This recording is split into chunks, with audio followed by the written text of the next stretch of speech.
ഏതാണ്ട് അതിൻ്റെ ഒരെണ്ണം ഏതാണ്ട് അതിൻ്റെ ചെറിയൊരു സാധനമേ ഉള്ളൂ അവിടെ കിടക്കണം. പക്ഷേ അത് കുറച്ചുകൂടെ ഇതായിരുന്നെങ്കിൽ അത് മതിയായിരുന്നു. പക്ഷേ എൻ്റെ ഉദ്ദേശം ഇതായില്ല. ഞാൻ മനസ്സിങ്ങനെ കണ്ട് എൻ്റെ മനസ്സിങ്ങനെ പതിഞ്ഞ് കിടക്കുകയാണ്. ഒരു വർണ്ണങ്ങൾ ഇങ്ങനെ കളറുകൾ വർണ്ണത്തിൽ ഇങ്ങനെ ഒരു മനസ്സിന് ഒരു കിട്ടിയില്ലേ? ഇപ്പം എനിക്ക് മനസ്സിലായി. അത് തന്നെ നിൻ്റെ മുഖം കണ്ട എനിക്ക് മനസ്സിലായി. ആ സാധനം വേണം. ഞാൻ മേടിച്ചു തരാം. നമുക്ക് ചേട്ടാ എന്നാൽ ഞങ്ങളൊന്ന് അങ്ങോട്ടെ നോക്കട്ടെ, വരാം.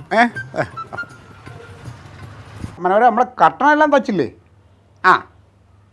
അത് പിന്നെ ബാക്കി ഒരു കാര്യം ചെയ്യും.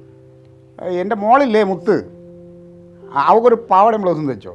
ശരി ഓക്കെ എടേ നാളെ ശരി എന്നാൽ എത്തിച്ചോ. കുഴപ്പമില്ല. ഓക്കെ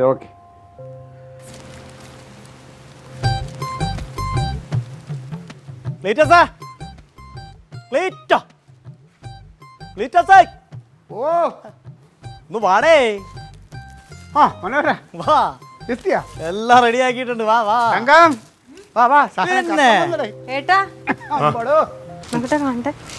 പിന്നെ ഒരുപാട് പണികൾ എനിക്ക് പെൻഡിങ് കിടക്കുകയാണ്. എന്നിട്ടാണ് അതിൻ്റെ ഇടയിൽ നിന്റെ ഒരു പണി ഞാൻ കയറിയത്. അതുകൊണ്ടല്ലേ നിന്നെ ഏൽപ്പിച്ചല്ലേ, വേറെ ഇവിടെ ആളുകളില്ല തയ്ക്കാൻ. പിന്നെ നീ പറഞ്ഞ കണക്ക് എല്ലാം തച്ച് വന്നപ്പോൾ കുറച്ച് തുണി ബാക്കി വന്നായിരുന്നു. അതിൽ മോക്കൊരു സംഭവം, പിന്നെ എൻ്റെ ഒരു സന്തോഷത്തിന് വേണ്ടി എല്ലാവർക്കും കൂടെ ഒരു സംഭവം ഉണ്ട് കേട്ടോ. അപ്പോൾ നമുക്കിതൊന്ന് ഫിറ്റ് ചെയ്താലോ? നമുക്ക് സെറ്റ് ചെയ്യാം. വാ.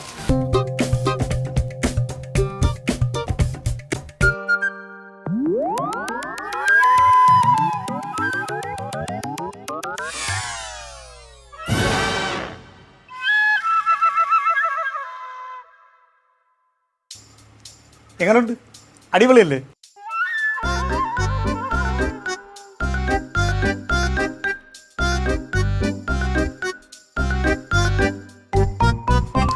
ഇച്ചിരി തുണിയൂടെ ഉണ്ടായിരുന്നെങ്കിൽ സാറിനൊരു പാൻറ് കൂടെ അടിച്ചേനെ. പക്ഷേ തുണി തികഞ്ഞില്ല. ഈ മനോഹരനെ ജോലിയുടെ കാര്യത്തിൽ ഭയങ്കര ഉത്തരവാദിത്വമാണ്. ശകലം പോലും തുണി വേസ്റ്റ് ആക്കില്ല.